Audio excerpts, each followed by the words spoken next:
The Nebraska wind, a familiar restless spirit, whipped around Terence "Bud" Crawford as he stepped out of the gleaming black SUV. It was a different kind of chill than the air-conditioned luxury he'd just left, a raw, honest cold that bit at his cheeks and carried the scent of damp earth and distant industry. Omaha. Home.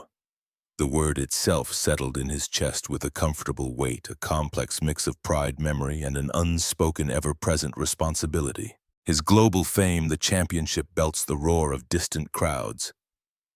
They all seemed to recede a little here, replaced by the quieter rhythms of the place that had forged him. He was back for a spell, a brief interlude between the relentless cycles of training camps and title defenses. His body craved rest, but his mind, always worrying, sought something else. A connection, perhaps, to the bedrock of his beginnings. He pulled his knit cap lower, the gesture less about the cold and more about a desire for a sliver of anonymity, though he knew that was a fleeting wish in these parts. His first stop, almost a ritual, was the North Omaha Boxing and Youth Center. It was a squat brick building, its facade bearing the faded glory of a mural depicting local boxing legends, their painted fists forever poised. Inside, the air was thick with the familiar, almost sacred aroma of sweat-worn leather and the faint tang of disinfectant. The rhythmic thud of gloves on heavy bags, the sharp hiss of jump ropes, the grunts of exertion. This was the soundtrack of his youth, a symphony of discipline and dreams. Coach Marcus "Pop" Thompson, a man whose face was a roadmap of countless ring wars and even more countless hours poured into wayward youth, greeted him with a bone-jarring clap on the shoulder. Pop's eyes, though, held a warmth that belied his gruff exterior. "Look what the wind blew in," Pop rumbled, his voice like gravel. "Thought you'd be sunning yourself on some fancy beach, champ." Bud grinned, a rare, unguarded expression. "Beach can wait, Pop. Gotta make sure you're not turning these kids soft," Pop snorted. "Soft? These kids got more grit than half the so-called pros I see on TV. Just need a chance, that's all. Same as you did." They walked through the gym, Bud exchanging fist bumps and quiet words of encouragement with young aspirants whose eyes widened with awe. He saw himself in their hungry gazes, in the raw determination etched on their young wings. He knew the allure of the streets that lay just outside these walls, the easy traps, the quicksand of despair. This gym, Pop's unwavering presence, it was a lifeline. Later, in Pop's cramped office, amidst stacks of worn boxing magazines and peeling fight posters, the conversation turned, as it often did, to the community. "There's this girl." Pop began stirring his lukewarm coffee with a plastic spoon. "Maya Rodriguez. Lives over on Cumming Street, about 15. Quiet kid. Used to come to the art club we try to run here on Saturdays. Lord, Bud, the girl can draw. Not just pretty pictures, you know she sees things. Puts the heart of this neighborhood onto paper." Bud listened, intrigued. Art wasn't his world, but he understood passion, the drive to create something from nothing. Pop sighed, the sound heavy. Her old man Hector got laid off from the meatpacking plant about 6 months back. Good man, proud man. It's hit him hard. Maria, her mom, she's working 2, sometimes 3 cleaning jobs. Maya. She's just faded, you know, stopped coming. Saw her the other day, looked like a ghost of herself. That spark she had doused. Pop looked directly at Bud. "She reminds me a little of you way back when. Not the fighting part, but that fire inside hidden deep. Just needs a breath of air." The casual comment, "reminds me a little of you," snagged in Bud's mind. He remembered his own bleak stretches, the times when the path ahead seemed like a dark, endless tunnel. He remembered the hunger, not just for food, but for a sign, any sign that he mattered, that his fight meant something. "Where'd you say she lives, Pop?" Bud asked, his voice carefully neutral. The wind was still gusting when Bud found Cumming Street. It was a row of modest aging houses, some neat and tidy, others showing the wear and tear of too many hard winters and too few repairs. He spotted the Rodriguez house by the slightly crooked porch railing Pop had mentioned. He saw a figure huddled on the top step, bundled in an oversized hoodie, a sketchbook lying open but untouched on her lap. Maya. He approached slowly, not wanting to startle her. His shadow fell over her before she looked up. Her eyes, large and dark, widened first in surprise, then a flicker of recognition, quickly followed by a shuttered wariness. It was the look of someone used to bracing for bad news. "Maya," he asked gently. "I'm Terence. Pop Thompson mentioned you." She nodded, pulling the hood further over her face, a silent retreat. Bud sat on the step below hers, a respectful distance. He didn't push, didn't try to fill the silence with forced pleasantries. He just sat looking out at the street, at the way the late afternoon sun cast long shadows from the bare branched trees. This was familiar territory, the quiet observation the patients learned from countless hours studying opponents. "Pop said you're an artist," he said finally, his voice soft. "Said you're real good." A barely perceptible shrug was her only reply. "I get it," Bud said, turning to look at her, meeting her guarded gaze. Sometimes the world makes it hard to do the things you love, huh?" This time he saw a flicker in her eyes, a tiny acknowledgement. "Heard about your dad," Bud continued. "I'm sorry, that's tough, real tough." He wasn't offering pity, just a straightforward recognition of her reality. He knew the shame and helplessness that could come with a parent's job loss, the way it could cast a pall over everything. "My own family, we had our share of lean times. Times when a dream felt like, well, like something for other people." Maya finally spoke, her voice so low he had to strain to hear it. "What's the point of drawing when things are like this?" The question hung in the air, raw and honest. Bud nodded slowly. "That's a heavy question. Don't have an easy answer, but I know this when I was a kid boxing. It wasn't just about fighting. It was about having something that was mine, something nobody could take away no matter how rough things got outside the ring. A place to put all the stuff, you know, the anger, the frustration, the hope."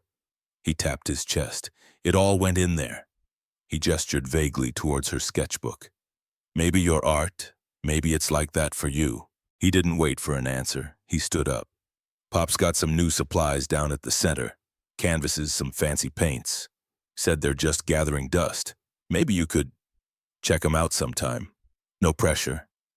He gave a small, almost shy smile. "Good to meet you, Maya." As he walked away, he didn't look back, but he felt her eyes on him. He'd planted a seed. Whether it would take root, he didn't know. But he'd learned long ago that sometimes all you could do was show up. Offer a hand and trust in the resilience of the human spirit. Omaha had taught him that much. Over the next few weeks, Bud made it a point to be around the youth center more often. Not just for his own workouts, but to connect.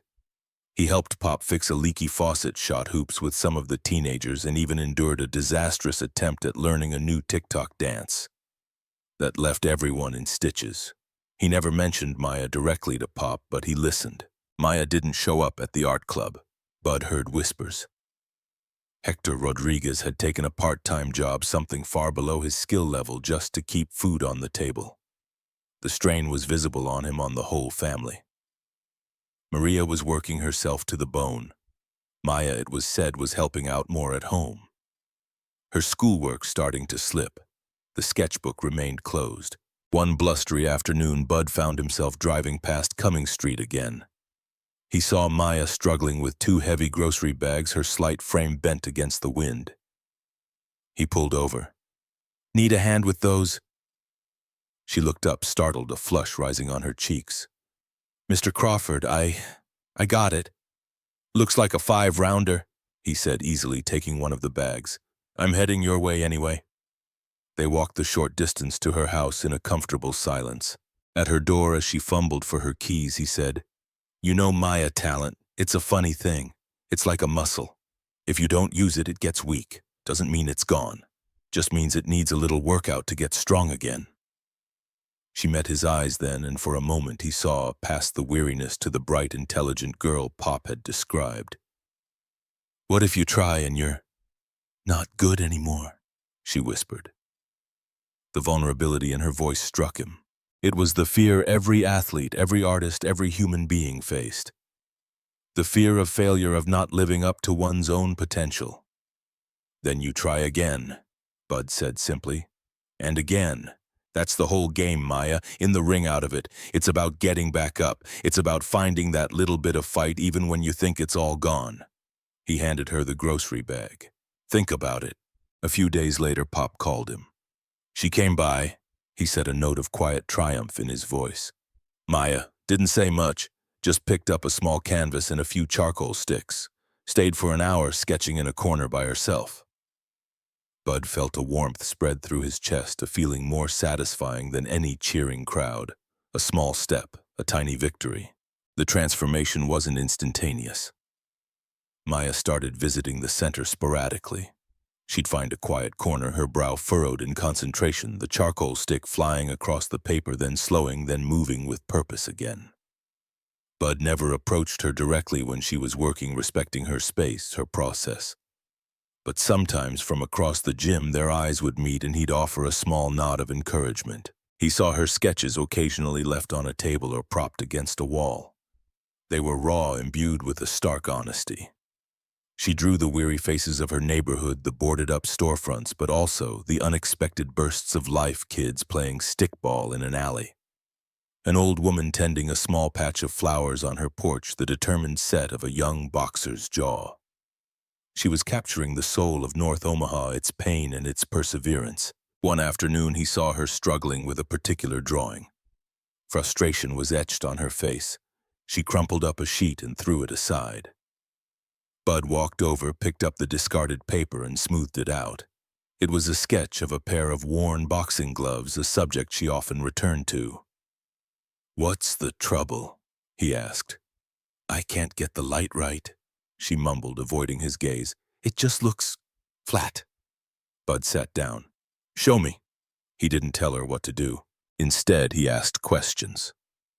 "Where's the light coming from in your mind? What story are these gloves telling? Are they new? Old? Have they seen victory, defeat?" He talked about how in boxing you had to see the angles, anticipate the shadows, understand where the openings were.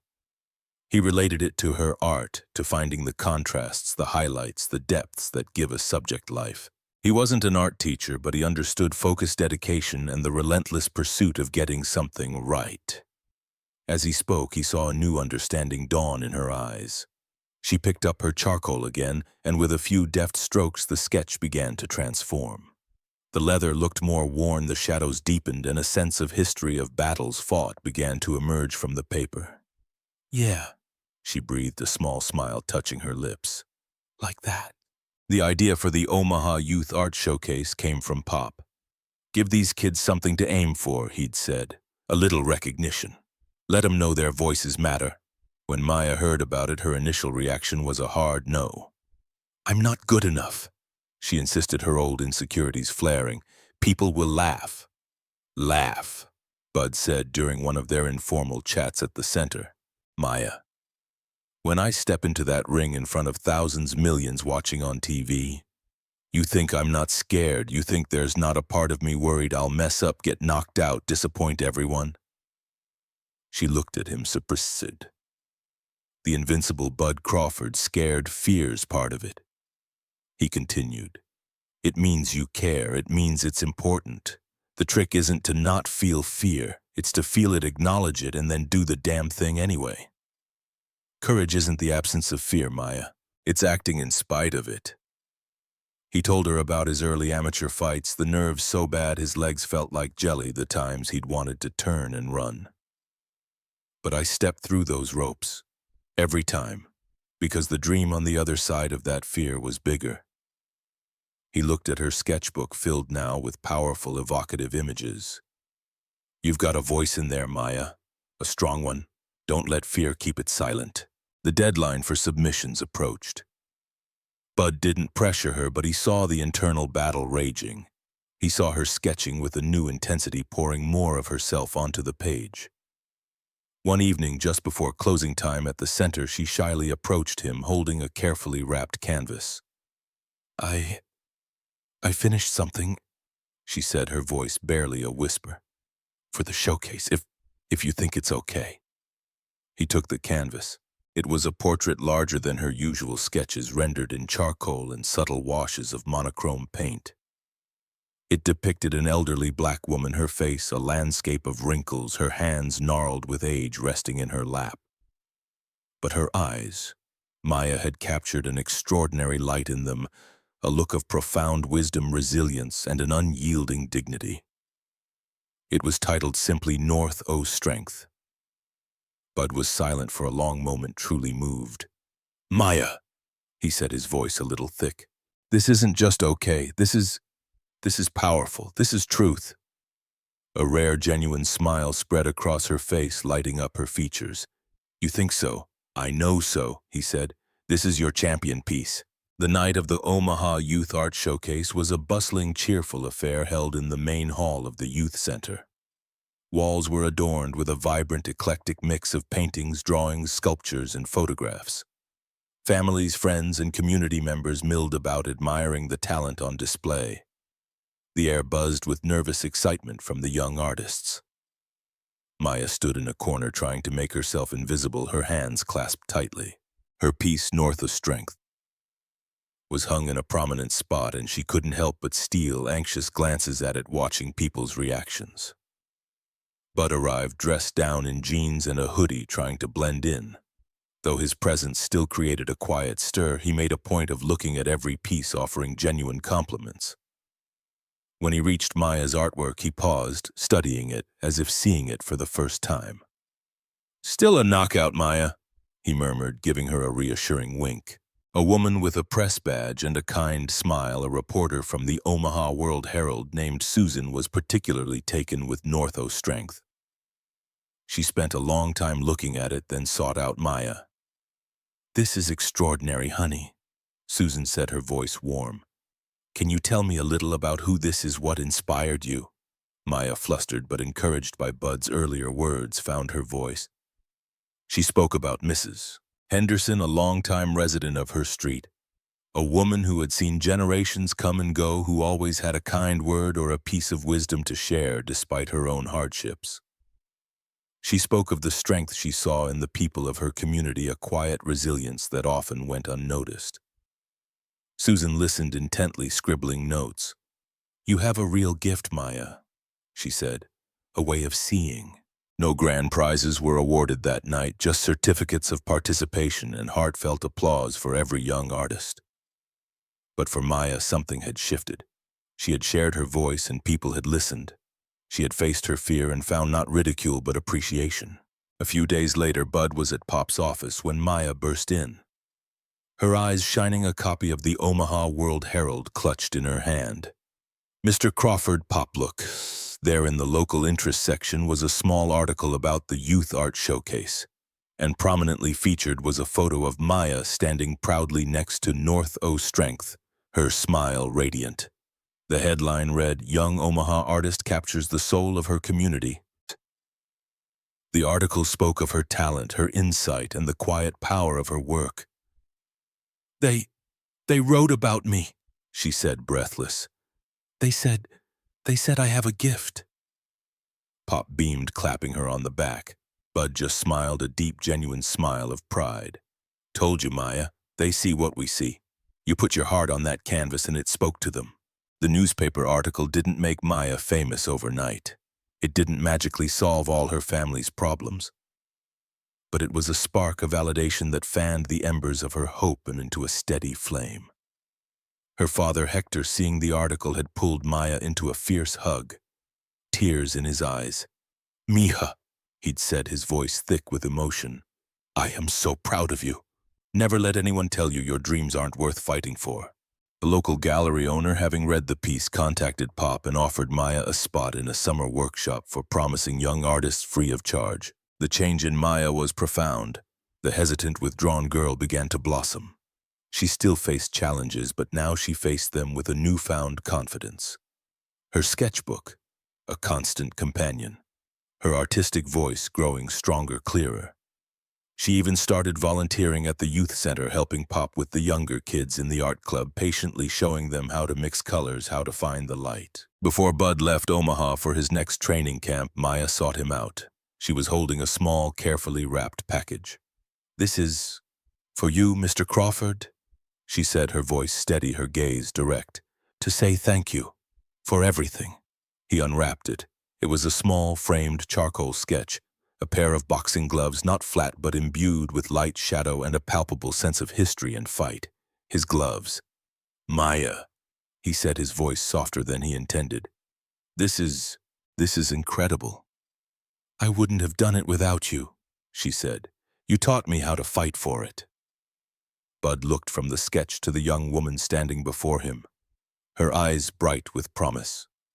He had come to Omaha seeking a connection to his roots, a moment of quiet.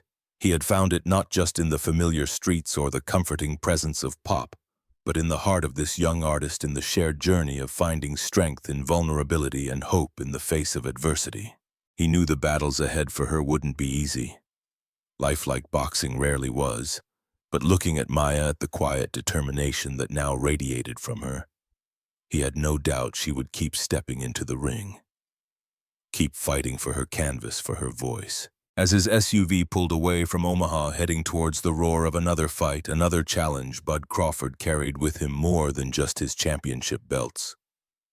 He carried the image of Maya's smile, the weight of her small, powerful gift, and the enduring truth that sometimes the greatest victories are not measured in knockouts or titles, but in the quiet unfolding of a single human spirit finding its light on Omaha's canvas. The unseen rounds fought with courage and heart were often the ones that mattered most.